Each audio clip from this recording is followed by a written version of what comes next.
بسم اللہ الرحمن الرحیم۔ السلام علیکم ورحمۃ اللہ وبرکاتہ۔ آج کی اس ویڈیو میں بات کریں گے اللہ تبارک و تعالی کے دو ناموں کا بہت ہی مجرب اور آسان عمل۔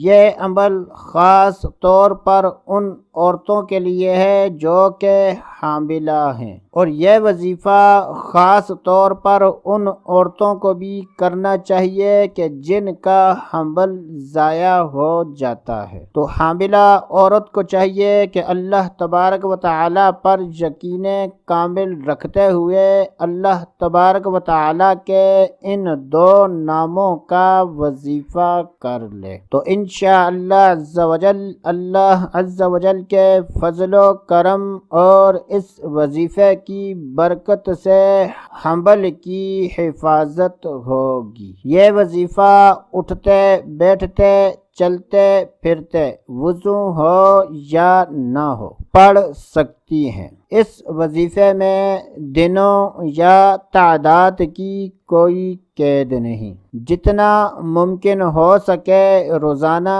اللہ تبارک و تعالی کے ان دو ناموں کو پڑھتی رہیں اور دل میں حمل کی حفاظت کی نیت کر لیں۔ تو اللہ تبارک و تعالی کے وہ دو نام یہ ہیں: یا مبدئ یا سلام، یا مبدئ یا سلام، یا مبدئ یا سلام۔ تو اللہ عز و جل پر کامل یقین رکھتے ہوئے حاملہ عورت اللہ تبارک و تعالی کے ان دو ناموں کو پڑھتی رہے۔ آج کے لیے اتنا ہی، اگلی ویڈیو تک اجازت، اللہ حافظ۔